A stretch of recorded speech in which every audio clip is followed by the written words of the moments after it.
Hey there, thanks for joining us this week. Just to situate today's learning within the greater context of our course objectives, the primary focus of this course is to build competence through developing applied knowledge in the area of literacy, so that those who take this course will be able to undertake the responsibility of teaching reading successfully. Today we will examine the pillars of phonemic awareness and phonics within balanced literacy instruction. So, as a philosophy, we are encouraging a balanced literacy approach to instruction that involves reading, writing, and word study. Today we're going to sort of delve in and dig a bit deeper in the word study aspect of balanced literacy, really unpacking what some of those terms are and examining one curricula that addresses several of those aspects. And that curricula is Words Their Way.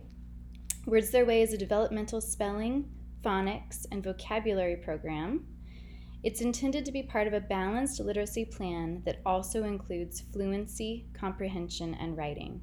The purpose of word study, which involves examining, manipulating, comparing, and categorizing words, is to reveal logic and consistencies within written language and to help students achieve mastery in recognizing, spelling, and defining specific words. So let's dig in a little deeper and talk about the differences between phonological and phonemic awareness. So both focus on the sound elements of spoken words. Both phonics and spelling focus on the letter-sound relationship in written words. Phonics instruction helps children learn the relationship between letters of the written language and the sounds of the spoken language. So an example for phonics is visually identifying the letters C, A, T, and associating their sound values to pronounce cat, k, a, t. Phonemic awareness, on the other hand, is the ability to hear, identify, and manipulate phonemes, which are the smallest units of sound that can differentiate meaning. So the example here is separating the word cat into 3 distinct phonemes or sounds requires phonemic awareness.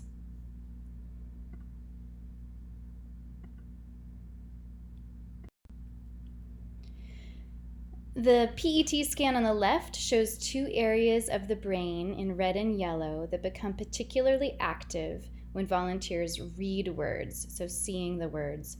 And these are the primary visual cortex and an additional visual system both in the back left hemisphere. The image on the right shows us the other brain regions that become active when subjects hear words through headphones.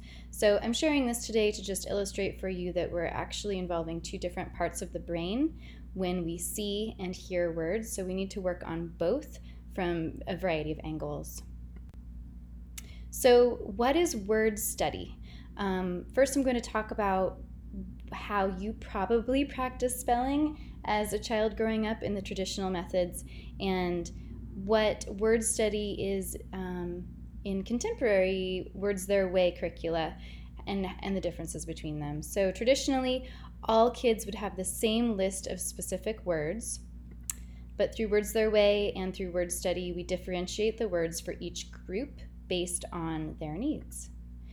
In traditional spelling, students were asked to memorize spelling words, and in word study, we involve active exploration of spelling patterns. In traditional spelling, it was the same test for all, and within word study, we differentiate through assessments. And traditional spelling was very teacher-driven, and word study is student-driven. So an issue with traditional spelling was it often lacked a clear sequential skill progression, and that's addressed in contemporary word study as it's sequenced for developmental progression. So why differentiate? Research indicates that spelling understanding follows a predictable developmental progression. It meets students where they are with an appropriate challenge, and that's within their zone of proximal development, which is a term that Lev Vygotsky coined. And you've probably in your other studies read a bit about his philosophy. And just to review, Vygotsky's zone of proximal development is the idea that we aim to teach children just beyond their independent level. So identifying first exactly what they can do all by themselves, and then presenting them with tasks that they can achieve with the guidance and help of a more knowledgeable person. That's their zone of proximal development. And beyond that is what they can't yet do independently. So we aim for that target area, and as I mentioned, we have to first find out exactly where they are independently. So how to differentiate is a big challenge and very important. First, assess your students to identify their learning levels. Use that information to inform your small group instruction, and reassess regularly. So the developmental word study instruction is based on the 3 layers of English orthography, and they progress from alphabet to pattern to meaning.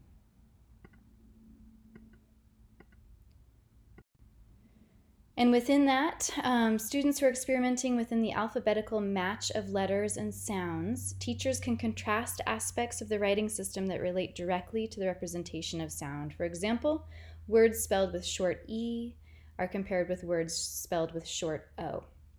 For those students in the next level, experimenting within pattern, teachers can contrast patterns as they relate to vowels. For example, words spelled with AY, such as play, day, tray, way, are compared with words spelled with AI, such as wait, rain, chain, made.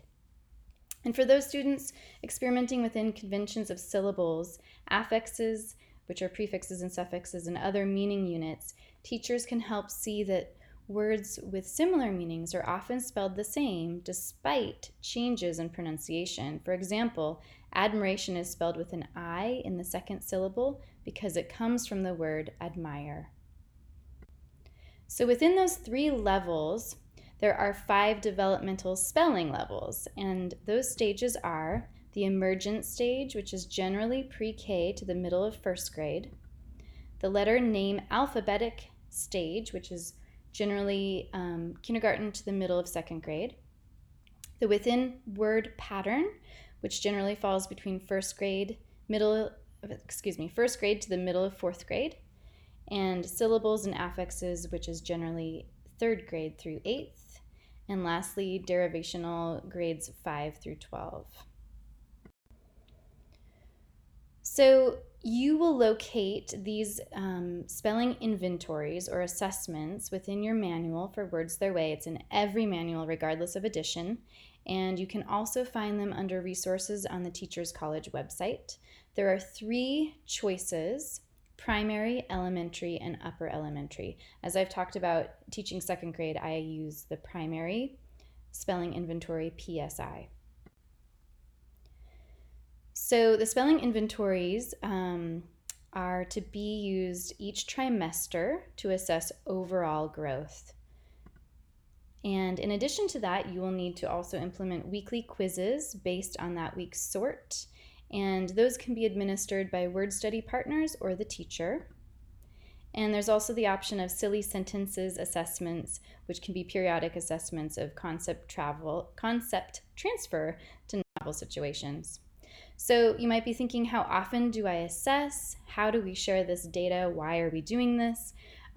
Words Their Way recommends weekly quizzes, an end-of-unit assessment, and informal assessments within your small groups.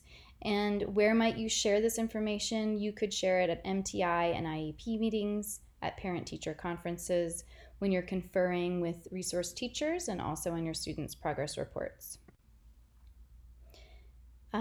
If, like me, you might be wondering, how in the world will I teach all of these different levels? I would recommend using your assessment to create up to 3 groups to start. Partner those children up if you can within groups, and differentiate by spelling level. An easy way to begin is to group by colored sort and vary the colors by week. It's an option to purchase individual level guidebooks. They're about $20 each, and they have specific teaching points and lessons inside. I personally just use the resources within our text the PD toolkit, and online resources. It's great to have a posted schedule to keep you accountable and to help the kids. And consider a 5 to 7 day cycle and give yourself some grace as you're learning how to do this. So we are going to be practicing this quarter how to develop a lesson that demonstrates a gradual release of responsibility. And a really simple way of thinking about the 3 parts is I do, wherein the teacher models its direct and explicit instruction, followed by we do, which is guided instruction and small group instruction. There's that zone of proximal development. You are helping, you're building bridges between what the child can do independently and what they're striving toward. And then finally, you do, which can be collaborative learning and independent practice, where kids exercise the skills that they practiced with you on their own. So we're going to do this today together. Following this slide deck, in just a few minutes, you're going to watch a short video where you watch an expert administering the primary spelling inventory, the first step in the Words Their Way implementation, a qualitative spelling inventory in which you learn where your students are at, target their goals, and create groups from that assessment. That'll be followed by a We Do exercise today where you will have a chance to analyze real second graders' work. I took a sample in my own classroom and uploaded them here for you today. The directions are in our module, but you will be selecting one of my students' inventories to assess. It is 2 pages long, and all the directions are in the module and linked to resources for quick reference for you. You're going to write the correct spelling word next to the student's attempt, and then use a highlighter to highlight the word features on the document that were included in the word correctly. And on the feature guide, you will indicate the child's raw score, which is the number of words spelled correctly, his or her feature points, and then total points. After all of that, you will estimate their developmental spelling level, looking for that first column in which they missed 2 or more features. So you'll be uploading this today, and I'll provide feedback for the We Do portion of this work together. And then this will move into the You Do part, where I would like to invite you today to just take a moment and think about your own class, either current or future, and ask yourself, if you choose to use this program, when will you administer your spelling inventory? How many groups do you think you'll want? What routines will you need to teach to prepare students for word study, which is a pretty independent practice? And think about creating your own weekly word study calendar. What's doable for you? Will you have a rotation, or will all the kids be in groups at the same time? What time will word study take place in your class, and on which days?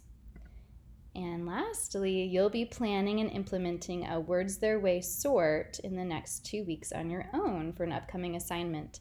So you will not have to do the qualitative spelling inventory in your own classroom. Instead, we're going to take care of that through this module this week, where you can use the sample that I already took for that practice, and then you'll be moving into the designing of your lesson and implementation of a small group word sort for your next assignment. Thanks so much.